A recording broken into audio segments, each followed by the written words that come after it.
Hola, buenas noches. Estamos reunidos en esta ocasión para tratar un tema de suma importancia, que es el artículo 3 de nuestra Constitución Política de los Estados Unidos Mexicanos. Vamos a comentar, vamos a dialogar, vamos a analizar de qué trata este artículo, qué nos habla. En esta ocasión estamos reunidas Itzel Guadalupe Pérez Chávez, Juliana Domínguez López y una servidora, Zaira Paola Herrera Hernández, del sexto semestre, Grupo B.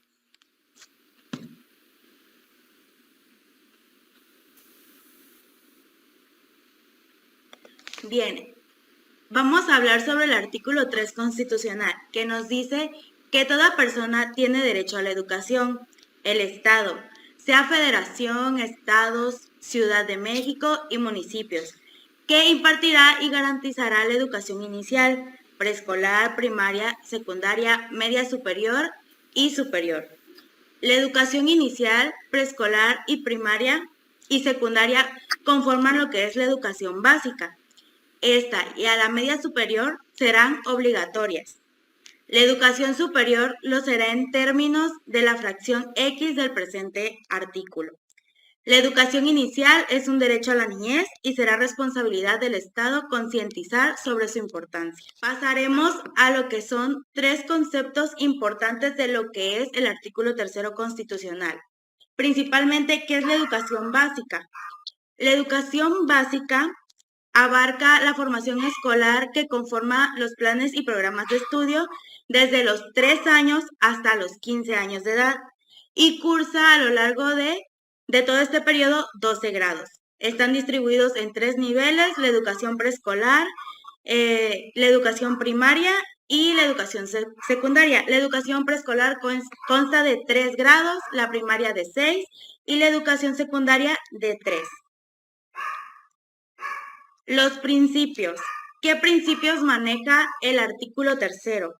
La igualdad de oportunidades, la accesibilidad, la igualdad entre lo que es el hombre y la mujer, el respeto a la evolución de las facultades de niños y las niñas con discapacidad y de su derecho de preservar la identidad.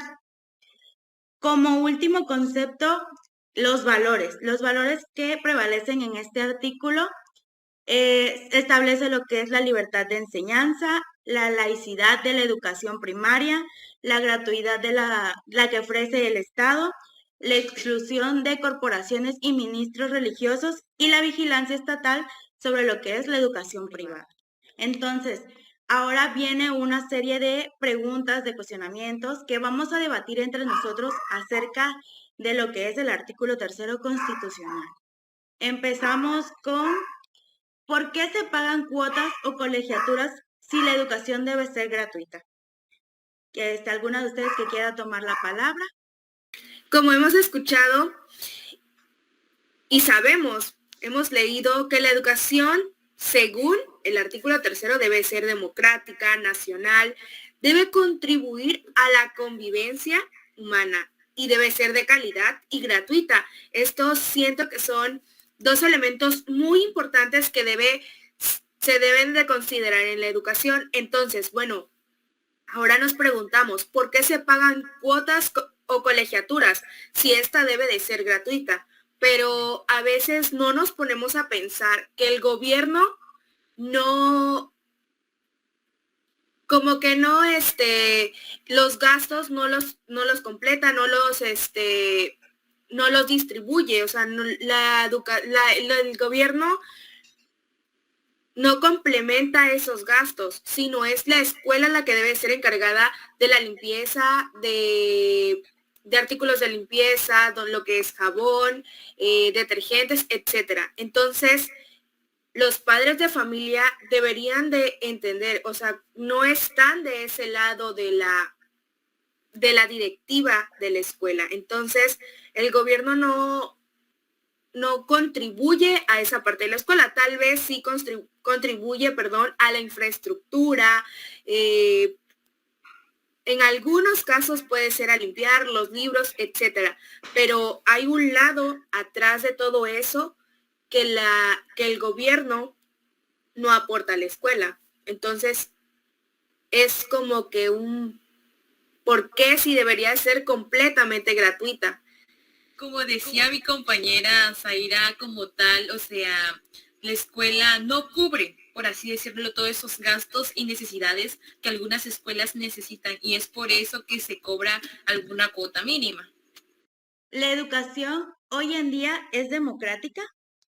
En mi persona, yo considero que en algunas sí es democrática, sí se toma en cuenta lo que es la participación del alumnado, los maestros en su comité, pues lo dialogan, pero es en muy pocas escuelas, porque mayormente lo que lo deciden es la comunidad de docentes y administrativos. A los estudiantes no muy los toman en cuenta.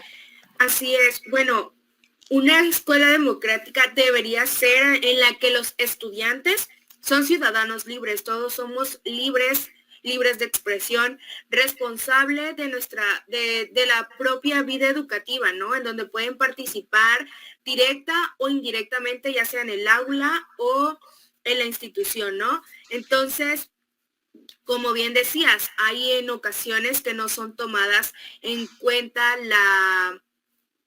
la opinión de los estudiantes. Un caso puede ser en el preescolar. A veces los directivos, la directora, los maestros, etcétera, no toman en cuenta la opinión de los niños, ¿no? Por ejemplo, preguntarles cómo te gustaría ver tu escuela, ¿no? Entonces, de qué manera o qué colores te gustarían para tu escuela, una escuela bonita, ¿no? Entonces, ahí siento que en esta parte la escuela no es, el preescolar no es tan democrático como que digamos. Tomamos en cuenta, puede ser, la opinión de los padres de familia, pero la de los niños muy poco las tomamos en cuenta. Entonces siento que deberíamos de cambiar esto. Deberíamos tomar en cuenta la participación infantil, que es muy importante, escuchar sobre todo a los niños. Bien, entonces, con la siguiente pregunta. ¿Por qué es considerada obligatoria la educación?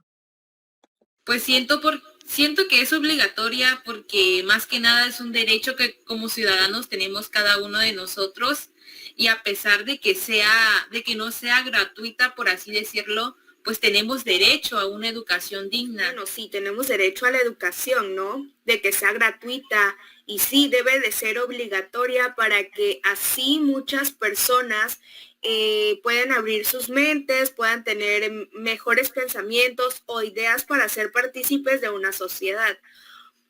Pero en este caso nos ponemos a pensar en aquellas personas que no tienen una accesibilidad a la educación. Entonces, siento que si es obligatoria, si el Estado, el gobierno la hace obligatoria, ¿por qué no llegar a esos lugares marginados y alejados, ¿no? Entonces siento que ahí mismo el gobierno o el Estado como que se contradice, porque si es obligatoria, porque ellos no hacen que esta educación, que es obligatoria y gratuita, llegue a esos lugares marginados en donde no tienen el acceso ya sea ni a un libro, a un maestro o un docente que les acerque la educación, ¿no? Entonces siento que ahí es un poco, hay mucha controversia. Continuamos con la pregunta, ¿cómo garantiza el Estado la calidad en la educación? A lo que mencionaba mi compañera Zaira hace rato, que el gobierno cubre algunas necesidades que presenta la institución, como es los materiales, como es los métodos educativos, los planes de estudio, la organización de lo que es la comunidad docente, cómo es la formación también de los maestros, los directivos, y que principalmente pues se vaya garantizando que pues la máxima cantidad de estudiantes logre lo que son los aprendizajes que se esperan, los objetivos. Continuamos con lo que es la pregunta, ¿cómo debe ser integrada la Junta de Gobierno? Bueno, comencemos con el concepto de Junta de Gobierno. La Junta de Gobierno es el órgano principal para la toma de decisiones mismas que buscan establecer vínculos de colaboración con organismos públicos, privados y sociales que garantizan pues el derecho a defender derechos humanos y el derecho a la libertad de expresión. Pero ¿cómo debe ser integrada? Bueno, esta se debe integrar por 5 personas que duran en su cargo 7 años en forma escalonada. Deben tener la capacidad y la experiencia en las materias de la competencia del instituto y cumplir con los requisitos que pues la establezca la ley.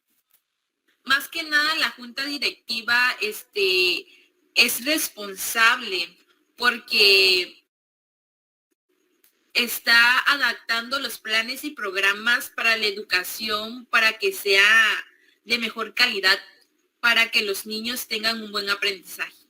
Concluimos con la sección de cuestionamientos y debate con una última pregunta, que es: ¿la educación impartida por los docentes contribuye a la educación? Yo siento, bueno, en lo personal yo siento que la educación sí contribuye más que nada a los niños porque le deja un aprendizaje más allá de las experiencias y pues por eso los docentes se forman para enseñar con criterios y sobre todo poner en práctica algunas observaciones o algunos teóricos que nos ayudan a mejorar, ya sean diferente tipo de problemática que haya en este ámbito. Sí, además de que tiene mucho que ver los principios y valores que también los docentes fomentan en los estudiantes, porque eso igual es muy importante, más allá de enseñar a través de una pantalla, de un pizarrón, o sea, lo que se aprende de cada uno como personas, como seres humanos. No sé si vas a concluir con algo más, Zaira, o... Sí, bueno, claro que la educación impartida por los docentes contribuye a la educación, porque somos los docentes los que nos actualizamos, los que aplicamos metodologías, teorías, entonces tenemos esos saberes y sobre todo, si nos vamos actualizando día con día, vamos a contribuir más en los educandos, vamos a contribuir más en los alumnos, en los estudiantes. ¿Por qué? Porque vamos a ir aplicando, como les decía, como comentábamos, todo lo que vamos aprendiendo día con día. Y si nosotros no nos actualizamos o no nos informamos, no estudiamos, entonces, ¿quiénes van a contribuir a la educación? ¿Quiénes van a enseñar a los niños, a los adolescentes, a los jóvenes, incluso a los adultos? Porque hay adultos que no están alfabetizados y tienen esa espinita de seguir adelante, ¿no? Entonces, si nosotros no estudiamos o no encuentro la palabra adecuada, pero si nosotros no nos formamos como docentes, entonces, ¿quiénes van a contribuir a la educación? Y sería todo por mi parte. Bien, damos terminada la sección de preguntas y respuestas. Dejaré de compartir. Y pues vamos a darle conclusión a lo que fue nuestra plática del artículo 3 constitucional. Algo que quieran mencionar de despedida, de lo que les deja o algún comentario. Bueno, un comentario. Siento que debemos de tener muy presente el artículo 3 de mejorar y debemos de hacer valer los derechos de los niños, porque para eso estamos aquí, ¿no? Y como les decía, debe de ser democrática, como dice el artículo y como comentábamos, y no es escuchada la opinión de la participación infantil. Entonces, siento que eso lo debemos de cambiar y para que así sea válido ese artículo. Entonces, también debemos de darle a conocer a los padres de familia el por qué se paga una cuota o una colegiatura, ¿no? Entonces, siento que debemos de reforzar más ese artículo, debemos de enriquecer este artículo tercero para así tener conocimiento y no decir, pero es que en el artículo tercero dice que la educación debe de ser gratuita, ¿no? Porque eso es lo que decimos, los padres dicen, es que en el artículo o es que tal gobierno o tal presidente dijo que la educación es gratuita y no se paga colegiaturas, pero debemos de explicarlo más a fondo en qué se basa el ser gratuita, el ser laica y democrática. Pues esa sería mi opinión. Más que nada, concientizar a los padres, ¿no? Más que nada, porque si nosotros empezamos a concientizar a los padres, pues ellos ya van a tener como quien dice ese concepto y van a decir, ok, entonces por esto es que se pagan las cuotas, no porque queramos o porque la directora diga que se tiene que pagar la cuota, por eso va a ser. Y pues como decía igual mi compañera, pues creo que es necesario y es de gran importancia, pues que uno como docente tenga presente todas estos principios más que nada que nos da el artículo 3 de la Constitución Política Mexicana. Así es, nos ha dejado mucha enseñanza leerlo, comentarlo, dialogarlo, porque creo que nos va a servir mucho a nosotras que estamos en un proceso de formación, ¿no? Para ser futuras educadoras. Vamos a llevar una mentalidad más amplia, adecuada cuando estemos frente a grupo. Vamos a tener en cuenta muchos, ¿cómo se le puede decir? Conceptos ya que nos van a pues facilitar nuestra estancia en lo que es el jardín, en la convivencia con los padres, con la sociedad estudiantil. Entonces, no me queda más que agradecerles por estar esta noche con nosotros, compartir un poco de lo que saben y gracias. Sí, muchas gracias y sobre todo hay que seguirnos formando como docentes y actualizarnos para contribuir a la educación infantil y en general. Muchas gracias, nos vemos. Yeah.